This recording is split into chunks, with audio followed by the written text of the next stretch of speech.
Seigneur soit avec vous. Et avec votre esprit. Lecture du Saint-Évangile de notre Seigneur Jésus-Christ selon saint Luc. Gloire à toi, Seigneur.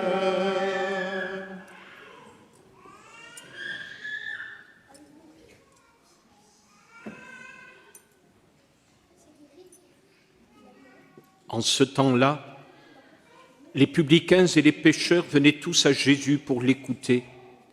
Les pharisiens et les scribes récriminaient contre lui. Cet homme fait bon accueil aux pécheurs et il mange avec eux. Alors Jésus leur dit cette parabole. Un homme avait 2 fils. Le plus jeune dit à son père, « Père, donne-moi la part de fortune qui me revient. » Et le père leur partagea ses biens. Peu de jours après, le plus jeune rassembla tout ce qu'il avait et partit pour un pays lointain où il dilapida sa fortune en menant une vie de désordre. Il avait tout dépensé quand une grande famine survint dans ce pays et il commença à se trouver dans le besoin.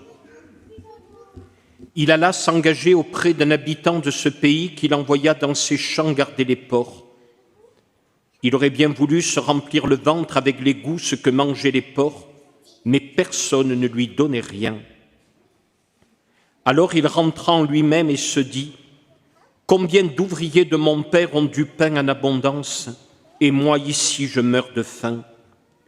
Je me lèverai, j'irai vers mon père et lui dirai « Père, j'ai péché contre le ciel et envers toi.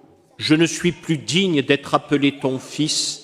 Traite-moi comme l'un de tes ouvriers. » Il se leva et s'en alla vers son père. Comme il était encore loin, son père l'aperçut et fut saisi de compassion. Il courut se jeter à son cou et le couvrit de baisers. Le fils lui dit « Père, j'ai péché contre le ciel et envers toi. Je ne suis plus digne d'être appelé ton fils. » Mais le père dit à ses serviteurs « Vite apportez le plus beau vêtement pour l'habiller. Mettez-lui une bague au doigt et des sandales aux pieds. Allez chercher le veau gras, tuez-le, mangeons et festoyons. Car mon fils que voilà était mort et il est revenu à la vie.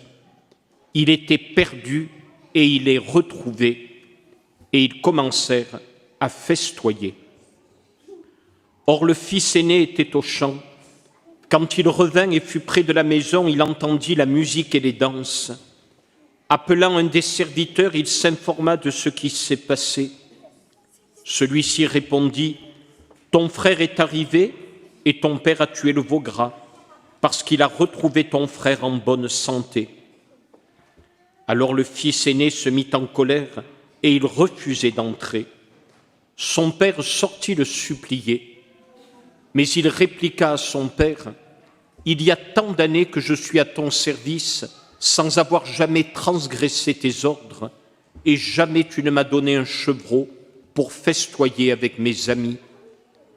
Mais quand ton fils que voilà est revenu, après avoir dévoré ton bien avec des prostituées, tu as fait tuer pour lui le veau gras. » Le père répondit « Toi, mon enfant, tu es toujours avec moi, et tout ce qui est à moi est à toi. Il fallait festoyer et se réjouir, car ton frère que voilà était mort, et il est revenu à la vie. Il était perdu, et il est retrouvé. » Acclamons la parole de Dieu. Louange à toi, Seigneur Jésus.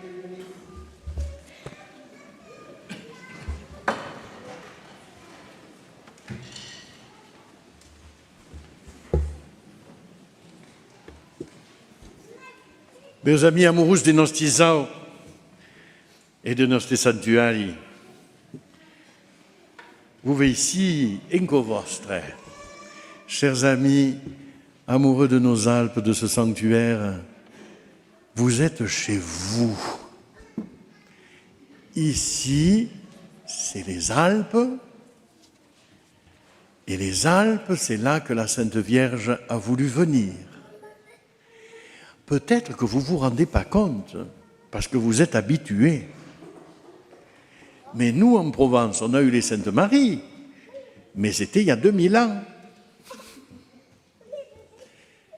Ici, la Sainte Vierge est venue à la rencontre d'une bergère de nos montagnes. Vous êtes les gardiens de l'authenticité de ce lieu, chers amis. C'est pour ça que nous sommes si honorés et heureux de votre présence au sanctuaire. Vous qui faites vivre l'âme de cette terre des Alpes. Votre passion pour cette terre, elle rejoint l'amour que la Sainte Vierge lui porte. Elle aime cette terre des Alpes. Qu'est-ce qu'elle a dit à Benoît ? J'ai demandé le lot à mon fils et il me l'a accordé. Ça y est, c'est écrit là. J'ai demandé le lot à mon fils. C'est-à-dire que la Sainte Vierge avait vu ce petit coin de terre des Alpes et elle l'a demandé à Jésus qui le lui a offert comme un cadeau. Elle est précieuse, cette terre des Alpes. Et ici, chez vous, dans nos Alpes, ont eu lieu les plus longues apparitions du monde reconnues par l'Église, qui ont drainé les foules depuis 360 ans.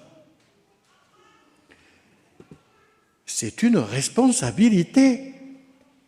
En venant ici, on ne vient pas simplement se souvenir des temps passés, mais comment aujourd'hui nous faisons vivre cette terre. Nous lui gardons sa saveur.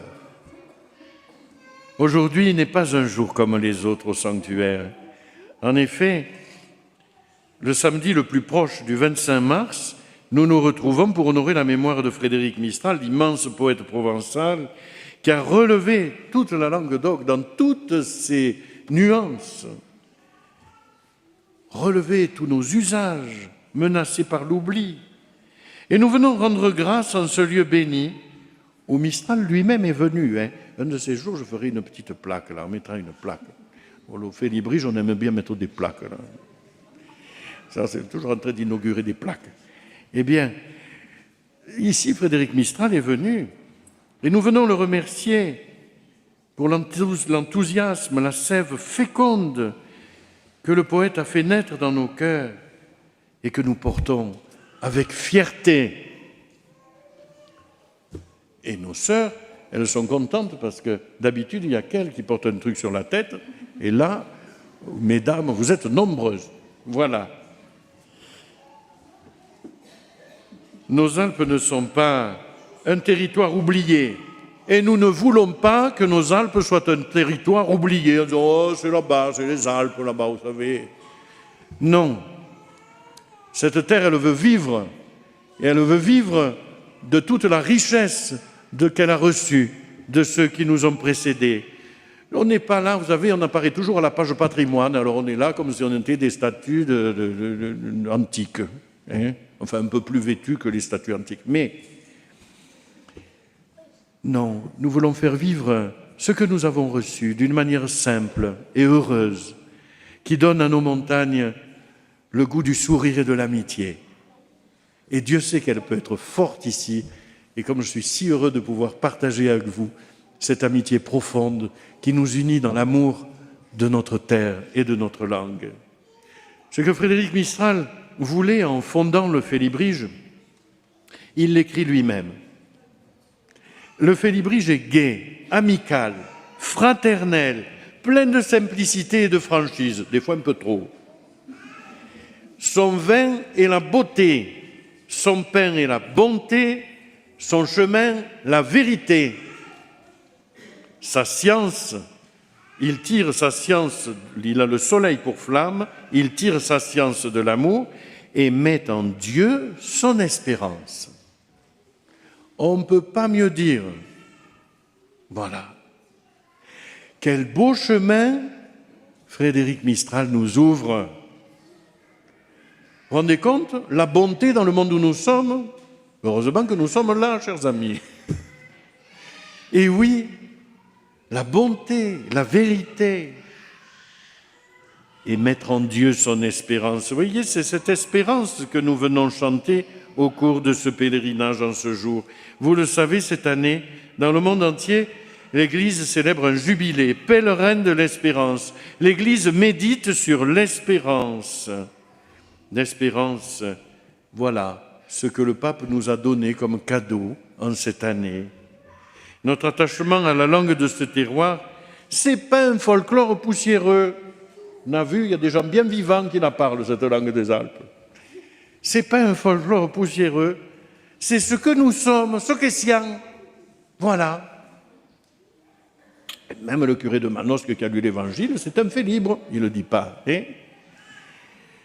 Et parle la langue tambien. Ici, Marie, chers enfants, elle a parlé le provençal. Elle a parlé le provençal avec Benoît pendant 54 ans. Benoît, elle ne comprenait que sa langue. Ici, le ciel s'est approché de nous, mais approché vraiment, jusqu'à parler notre langue de notre vallée. Ici, l'espérance s'est éveillée pour tant et tant de pèlerins.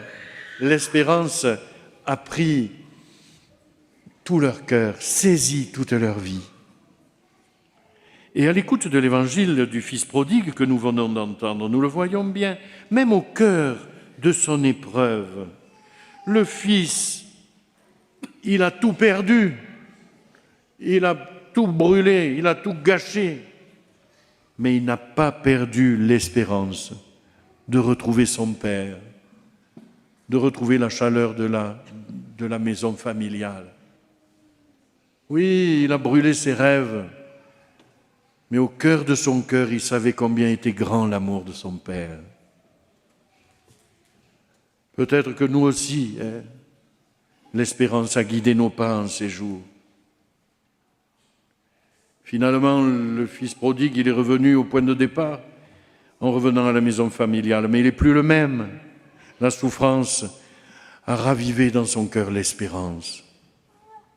Et son père l'attendait. On aurait pu dire son père, dirait Cocagno, va y baigner. Mais non, son père l'attendait.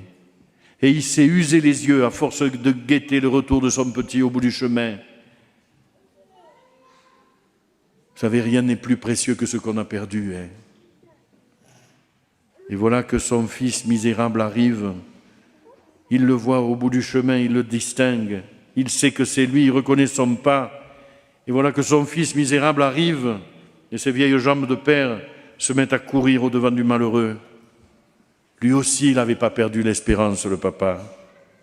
Il a brûlé son cœur dans l'attente de ce jour béni où il a pu serrer son enfant dans ses bras.